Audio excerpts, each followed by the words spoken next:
You're welcome to another edition of the N.O.W. Show. As usual, I'm your hostess, Abosede Osho, and I'm excited again. My big sister is back. The last time we spoke to her, we did make a request that we were going to be coming back to her, and she was gracious enough to say yes. My big sister, Dr. Yetunde Iriah, she's a consultant and a child and adolescent psychiatrist. More than that, she's a devoted wife and mother of 4 young adults. That's why today's topic is very, very special to both of us. She's on one side, I'm on the other side. So today we are talking overcoming parental struggles, because parenting is truly a struggle. We didn't get a manual about parenting, and many of us are having issues dealing with parenting. And she being the expert, a mother herself, we said, let's come talk to her about overcoming parental struggles. Big sis, thank you once again for doing this with us. Thank you. So, parental struggles. If I'm parenting, this parenting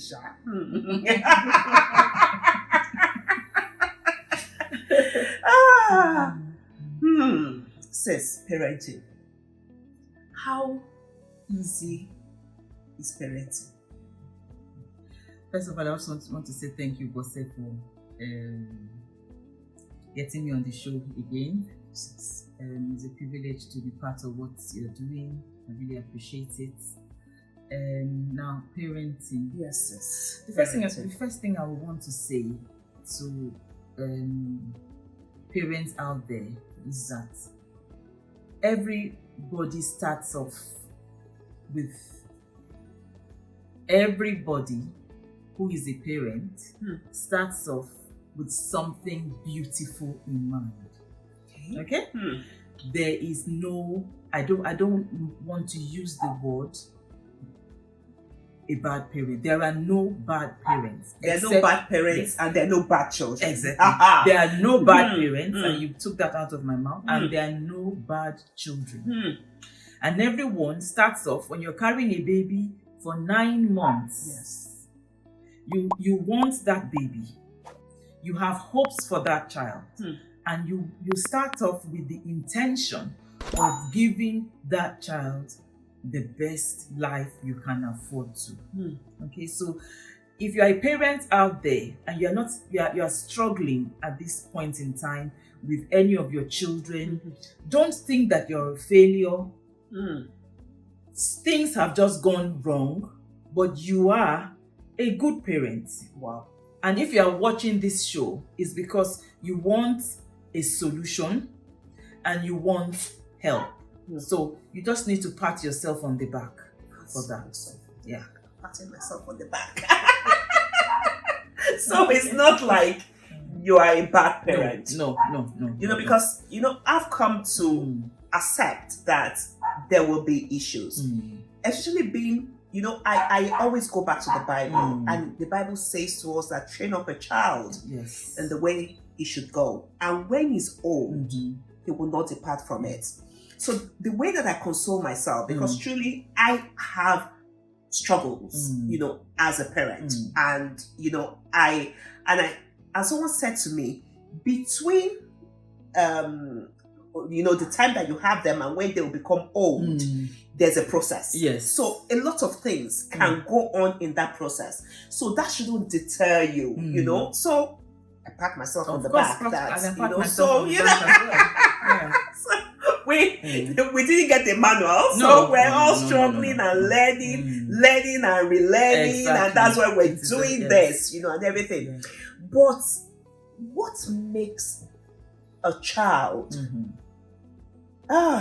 What issues bring about problems? Now, there's no one answer to that question. Okay. Children are a product of their environment. Okay. Now you said something from the biblical point of view that you train up a child in the way they should go. Yes.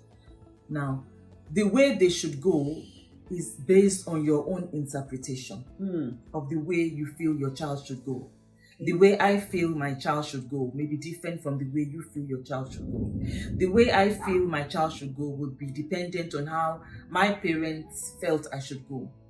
Would be dependent on what I was exposed to as a child, what my own expectations were as a child. And so coming into having my own children, I would want them to go through the same path that my parents put me through if I feel that that path was beneficial for me. Okay. But it doesn't necessarily mean that that path will be the right path, because every child is different. Okay. So, and I see a lot of parents who say, well, you know, I have 3 children. I did the same for the 3 of them, but this one did not go. This one didn't turn out right. Yes. So that's the taking for granted narrative. You can't. Every child is a human being. Everybody is different, and so the fact that you put 2 through a process and it was beneficial for them doesn't necessarily mean that it's going to be beneficial for the other child. So we always have to bear that at the back of our mind, that when you see a child that is acting up, you want to sit down and look at that child and see what is different about this child. It's not that you are getting it wrong. It's just that this child has different needs. The child has different needs. I mean, from an African point of view, and I like to talk to African parents because we are Africans. Yes. And we may be living wherever we are living, but we are Africans. And we need to, there's a culture, while there's a cultural aspect to our upbringing, we also need to appreciate that we are living in a different culture. You know, so we need to be able to marry up the two. Otherwise, the children are struggling with what's happening at home, what their parents are telling them at home, and what is happening, what the friends are telling them at school. So you need to have a balanced view. You need to have a balanced view. Every child has 4 basic needs. Whether the child is white, black, purple, green, or yellow, from whatever country, every child has 4 basic needs. Love, security. They need to feel secure. They need to feel loved. They need to feel accepted. So there's a need for acceptance, and they need to be fed. These 4 things. If you give it to an average child, they are fine. Now, what happens is that a lot of parents ignore these. I know almost all of us will feed our children. That's fine. Yes. That's a given. But a lot of us ignore the first 3: the love, the acceptance, and the security. And then we give them the latest iPhone, and we send them to the best schools. Yes. And we give them a lot of money, and we give them a lot of other stuff. But those are not their basic needs. So when you give them all those things, I call that compensatory parenting. So what you're trying to do is you don't have the time to love them. You don't have the time to sit down and decide what they want, whether you want to accept them for who they are. You don't have the time to give them the security that they want, or you don't really understand the concept of security. But you have the money, you have the means, so you can buy them anything they want. You can send them to the best schools, you know, and give them the best education. But you haven't given them that basic foundation. So they leave your house without having those basic needs, and then they become needy in those areas as they grow into adulthood. And then when they get married or when they are in relationships, they then seek those needs through those relationships, and then because they are never complete and confident in themselves, because you haven't given them that basic foundation. Okay. So, like you said, when I think your question was, you know, how do what goes wrong? Yes. What goes wrong? So what goes wrong? Yeah. So I'm in terms of the environment, I'm just trying to explain to you Yes. that those are the 4 basic needs of every child. And if those needs are not met, whatever you put on top, whatever you compensate with is never enough. Can only go so far. Okay, but sis, for a parent who is saying, I understand what you're saying, but I provide these 4 basic needs, and yet there's still a problem. What would you say to such a parent? You feel you provide those 4 basic needs. You feel, wow. So we feel, yes, we feel that we provide those 4 basic needs. What does the child feel? What does the child feel? Because I see children coming into my clinic and they say to me, my parents don't understand me. Wow. My parents actually hate me. And I'm looking at this child who's going to the best of schools, who has, I would say, has a privileged background. Yes. And she says, I think my parents will feel things will be better if I'm dead. Wow. I don't even think they would notice if I'm gone. But when you sit in the room with the parents, their own narrative would be, I've given her everything. I've given her everything. I've given her what she needs. I've given her what she wants. I don't know what else to give her. So what do they need? What do they interpret as love, as acceptance, as security? What do they want? Rather than you deciding, this is what I feel you want and this is the way I want to meet those needs. So because parents sit down and they say, I've given everything. If your child is feeling needy, then you haven't given everything. There's something that is missing. There is something that is missing. And from the African background, we don't, as far as we are concerned, the child doesn't have a voice. We don't listen to the voice. Let me not generalize. Most of us don't listen to the voice of the child. It's we know what we want from that child, and the child doesn't have an opinion. And children want an opinion. They want to be heard. They want to be accepted. They want to have some input. We don't negotiate with our children. We want you to go to this school. We want you to go into boarding house. We want you to do this. We want you to do that. We want you to do this sport. And when you get to university, you are going to do that. And then you are going to do that master's.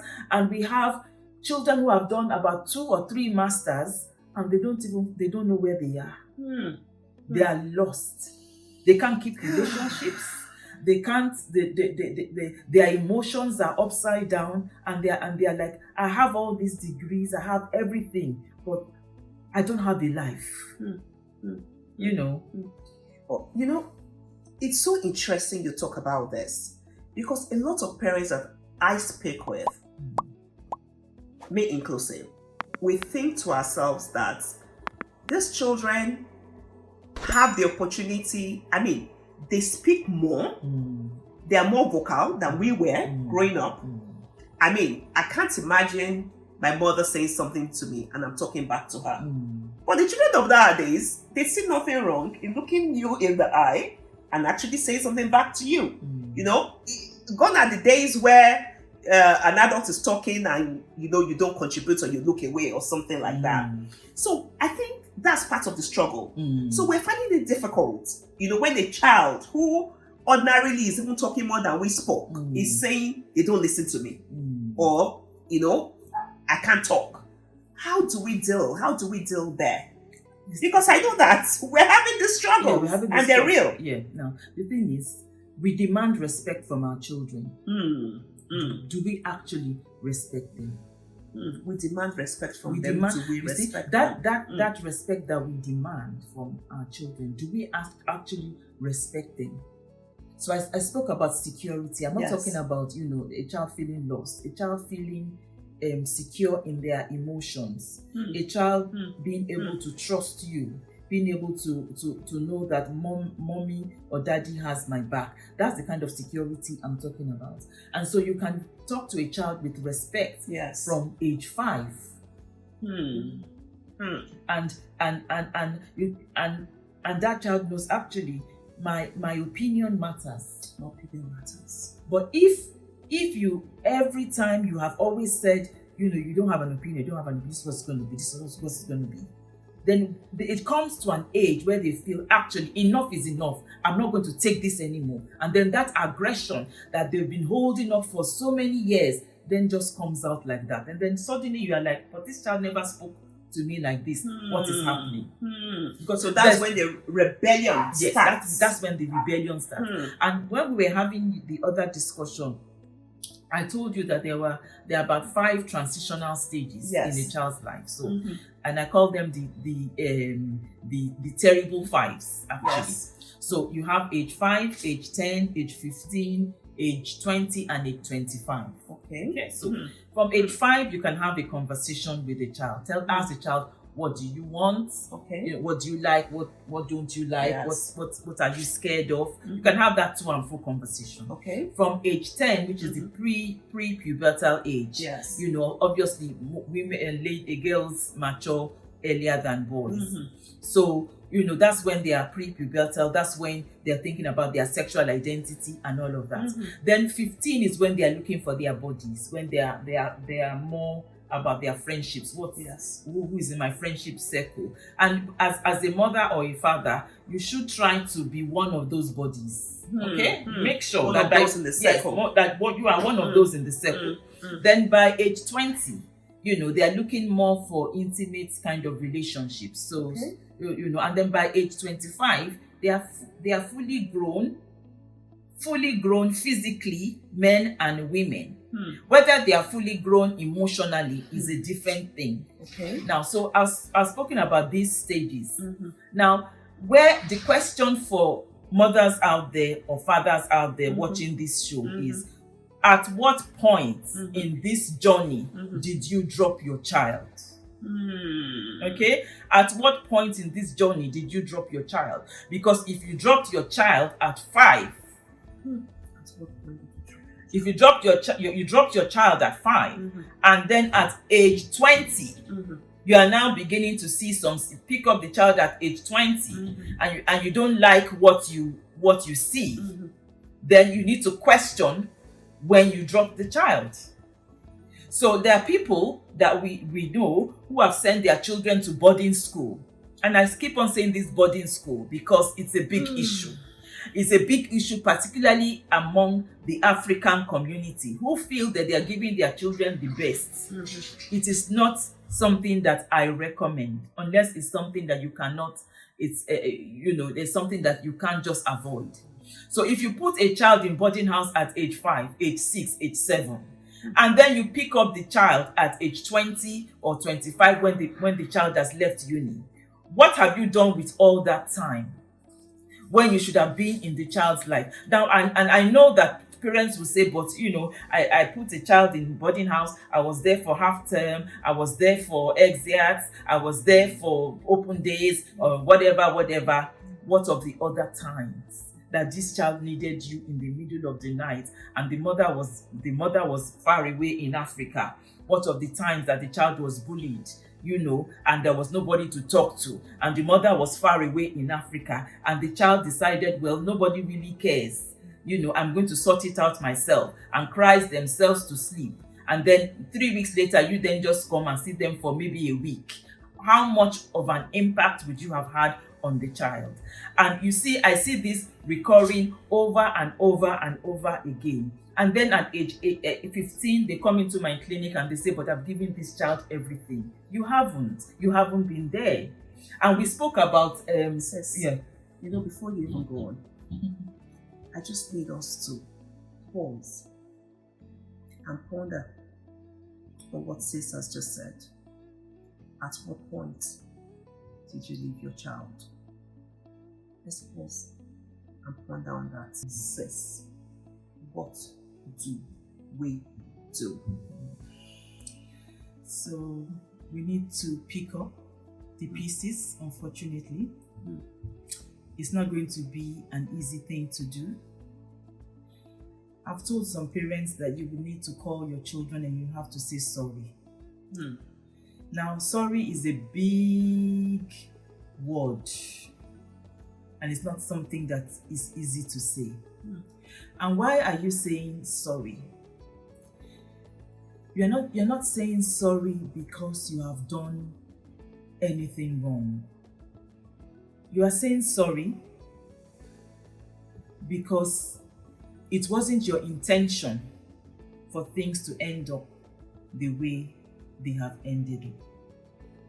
One of the things about the lockdown, although people feel that it's a negative thing and sadly people have died and all of that, but one of the positives of the lockdown is that if you have your children home, it is a one in a lifetime opportunity for you to right some wrongs. To right some wrongs.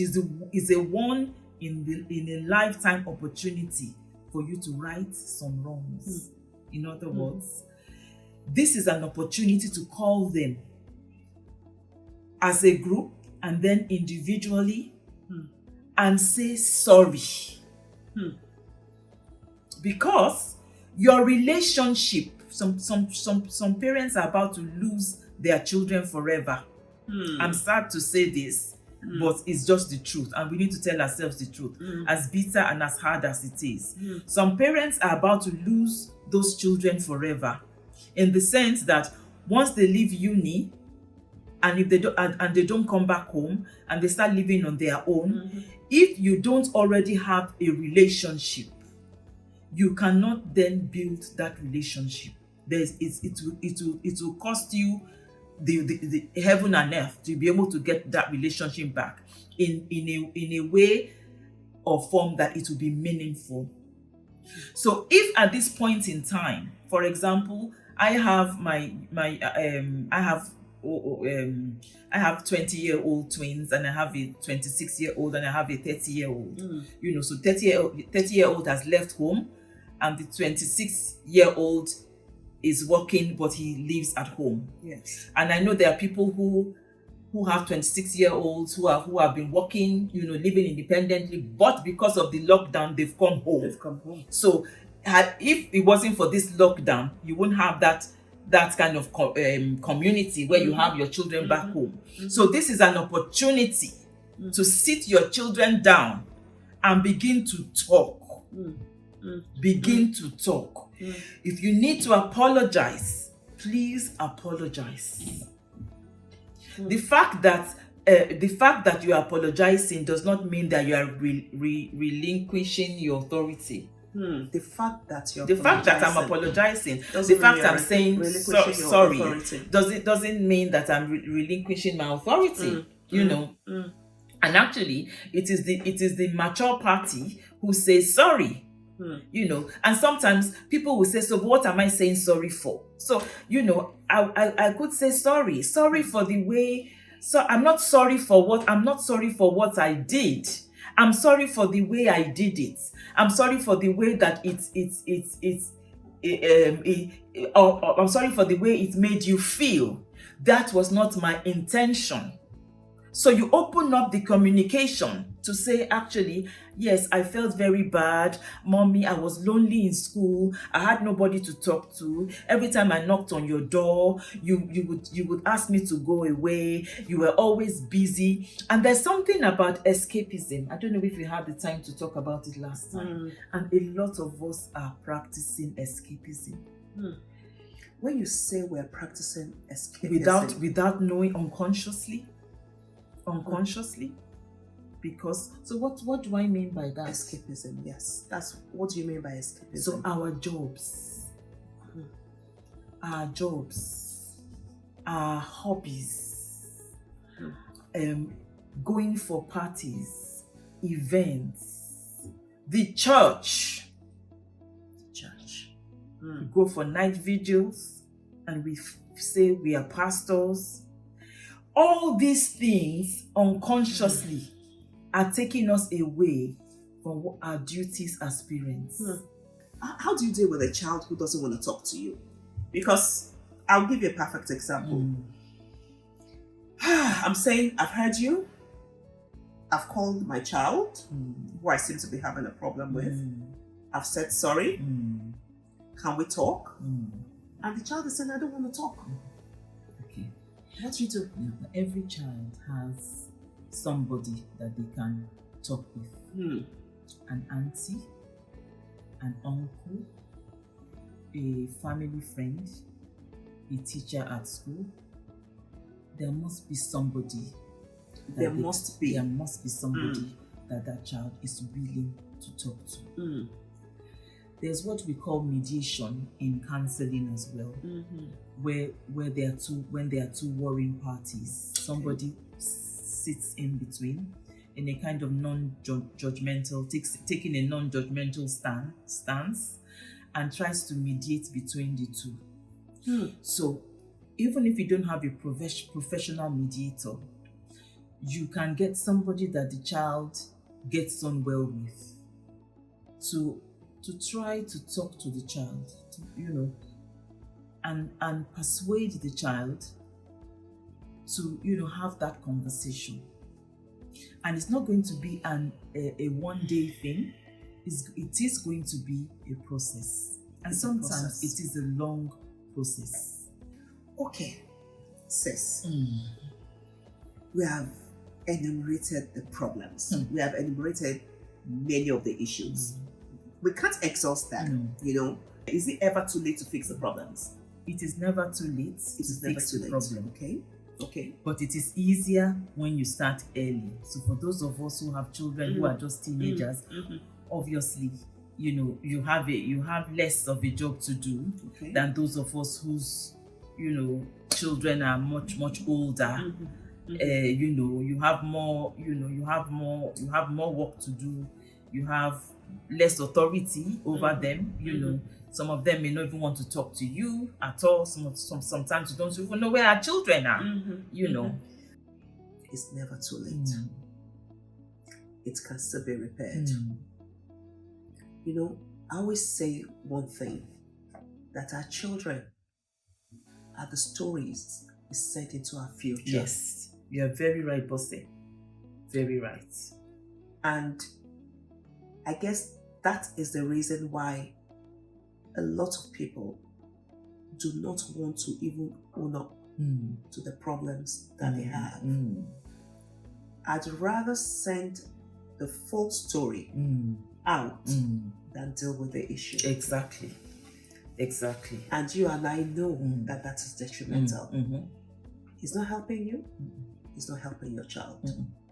Don't think of every other party but yourself and your child. That is what is important. If you want the best out of your children, you have to invest time. You have to invest your emotions. You have to invest. We know you are investing your money, but it should not take the place of your time and your emotions. Even Bill Gates said, who is one of the richest men in the world, said, my money will not take my place in the life of my children. My money cannot and will never take the place in the life of my children. And that is somebody who has money.